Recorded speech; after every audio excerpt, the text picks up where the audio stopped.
السلام علیکم ورحمۃ اللہ وبرکاتہ۔ اللہ تعالیٰ آپ لوگوں کو اپنے حفظ و امان میں رکھے۔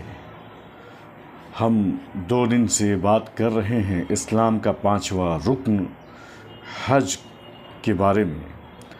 دنیا کے تمام مسلمان بغیر کسی تفریق کے ایک جگہ اکٹھے ہوتے ہیں اور بعض مخصوص اعمال کو انجام دیتے ہیں۔ وہ مخصوص اعمال کیا ہیں اس کے بارے میں آپ کو آج میں بتانے کی کوشش کروں گا۔ آپ سے ریکویسٹ ہے کہ اگر آپ کو کچھ فائدہ پہنچ رہا ہے تو آپ ہمارے چینل ٹرو اینڈ ریئلٹی 2 کے نام سے ہے سبسکرائب کریں، لائک کریں، شیئر کریں اور بیل آئیکن کو لازماً پریس کریں۔ سامعین، حج کے لیے روانہ ہوتے ہی تو مکہ سے کافی دور پہلے ایک متعینہ مقام پر پہنچ کر احرام باندھتے ہیں۔ ہم لوگوں کے لیے، ہندوستانیوں کے لیے متعینہ مقام جو میقات ہے وہ یلملم ہے، جو پچھلے سبق میں ہم نے بتایا تھا۔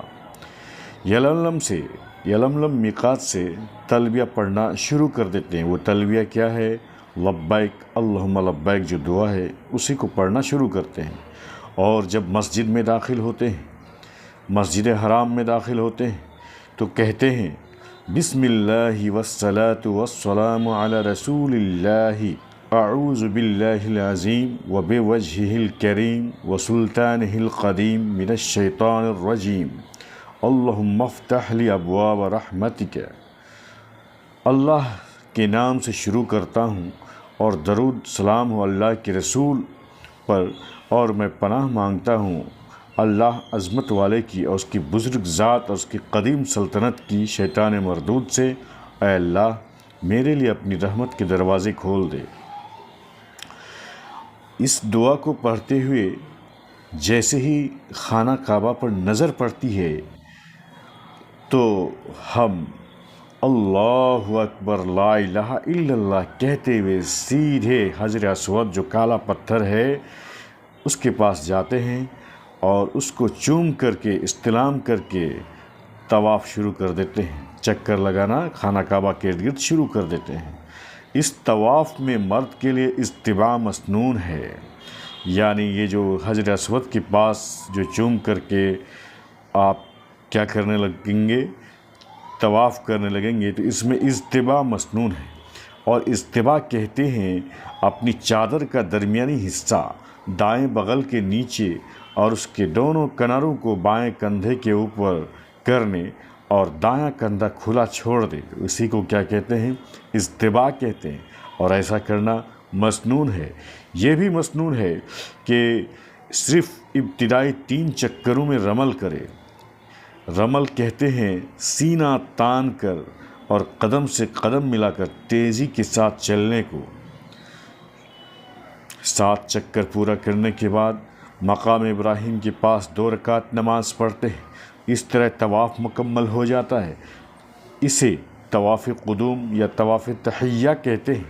اس کے بعد سعی بین الصفا والمروہ کرتے ہیں، اگر یعنی صفا اور مروہ کے درمیان سعی کرتے ہیں، دوڑتے ہیں۔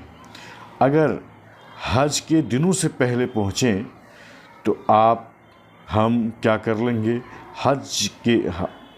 اگر حج کے دنوں سے پہلے پہنچیں گے اور آپ کی نیت حج تمتع کی نیت ہو تو احرام کھول لیں گے، اور اگر حج قران یا حج افراد کی نیت ہو تو احرام نہیں کھولتے ہیں۔ حج کے ایام آنے پر 8 ذوالحجہ کو دن نکلنے کے بعد سب لوگ مینا کے لیے روانہ ہوتے ہیں۔ راستے میں ایک پہاڑ جبل نور ہے۔ اسی پہاڑ کی چوٹی پر غار حرا ہے، جہاں رسول اکرم صلی اللہ علیہ وسلم پر سب سے پہلے وحی نازل ہوئی تھی۔ مینا میں 9 ذوالحجہ کی صبح تک ٹھہرتے ہیں، پھر عرفات کی طرف کوچ کرتے ہیں۔ عرفات میں ایک بابرکت پہاڑ ہے جسے جبل رحمت کہتے ہیں۔ سورج ڈھلنے پر مسجد نمرہ میں امام خطبہ دیتا ہے۔ ظہر ہی کے وقت ظہر اور عصر کی نماز ایک ساتھ قصر پڑھاتا ہے۔ قصر کا مطلب ہوتا ہے نماز کو شارٹ کرنے کے، چونکہ ایک سفر ہے اور حج کے دوران اس جگہ پر نماز کو قصر کرنے کے لیے کہا گیا ہے۔ پھر امام و حجاج خانہ کعبہ کی طرف رخ کر کے دعا مناجات اور گریہ وزاری میں مصروف ہو جاتے ہیں۔ رسول اکرم صلی اللہ علیہ وسلم نے فرمایا، سب سے اچھی دعا عرفہ کے دن کی دعا ہے، اور سب سے اچھی دعا وہ جو میں نے اور مجھ سے پہلے انبیاء نے مانگی ہے، اور وہ یہ ہے، لا الہ الا اللہ وحدہ لا شریک لہ لہ الملک ولہ الحمد یحیی ویمیت وہو علی کل شیء قدیر۔ اس کو فرض نمازوں کے بعد بھی دہرائیں اور پڑھیں تو اس کی بہت اہمیت ہے۔ عرفہ سے زیادہ کسی اور دن اللہ تعالیٰ اپنے بندوں کو جہنم سے آزاد نہیں کرتا، اور وہ اس دن قریب ہوتا ہے اور فرشتوں سے فخر کرتے ہوئے کہتا ہے کہ میرے یہ بندے کیا چاہتے ہیں۔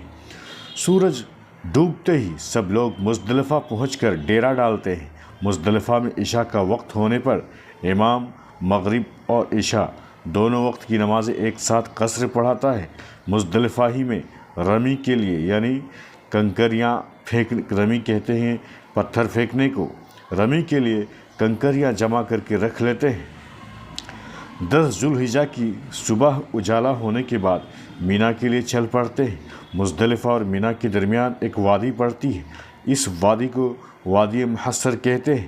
اس وادی میں ابرہہ کا لشکر کنکریوں سے ہلاک کیا گیا تھا، جو نعوذ باللہ اللہ کے گھر کو ڈھانے کے لیے آ رہا تھا۔ اس وادی میں قیام کرنا سخت منع ہے۔ مینا میں کچھ فاصلے پر 3 ستون بنے ہوئے ہیں، 3 کھمبا بنے ہوئے ہیں، 3 پیلر بنے ہوئے ہیں۔ ان پیلرز کو، ان کھمبے کو جمرات کہتے ہیں، اور جیسا کہ جمرات کے بارے میں تذکرہ وہاں آیا ہے، عمرہ کے طریقے میں عمرہ کیسے ادا کریں وہاں پر جمرات کے بارے میں آیا ہے۔ ان میں سے ایک کا نام جمرہ اولا ہے یعنی پہلا جمرہ، دوسرے کا نام جمرہ وسطیٰ یعنی درمیان میں جو جمرہ ہے کھمبا ہے، اور تیسرے کا نام جمرہ عقبہ ہے یعنی عقبہ کا پلر۔ عربی زبان میں جمرہ کنکری کو کہتے ہیں، اس کی جمع جمرات ہے۔ چونکہ ان ستونوں کو کنکریاں ماری جاتی ہیں اس لیے انہیں جمرات کہتے ہیں، اور انہیں کنکریاں مارنے کے عمل کو رمی کہتے ہیں۔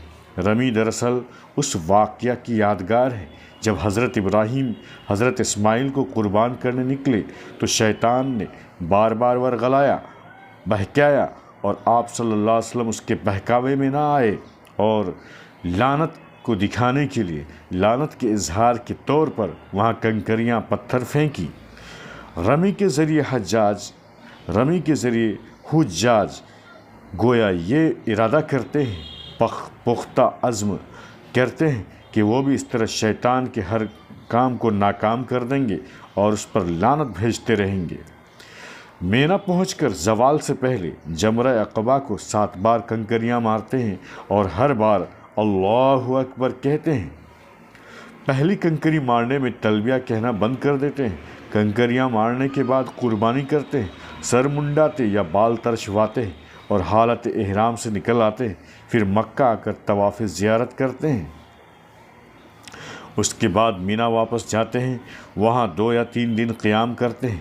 ہر روز زوال کے بعد تینوں جمرات کو 7 بار کنکریاں مارتے ہیں۔ شروع جمرہ اولا سے کرنی چاہیے اور اسی کے قریب ایک مسجد ہے جس کا نام مسجد خیف ہے۔ پھر مینا سے واپس آ کر اپنے وطن روانہ ہونے سے پہلے آخری بار طواف کرتے ہیں، اسے طواف الوداع کہتے ہیں یعنی آخری طواف۔ یہ گویا مکہ مکرمہ سے رخصت ہوتے ہوئے رخصتی طواف ہوتا ہے۔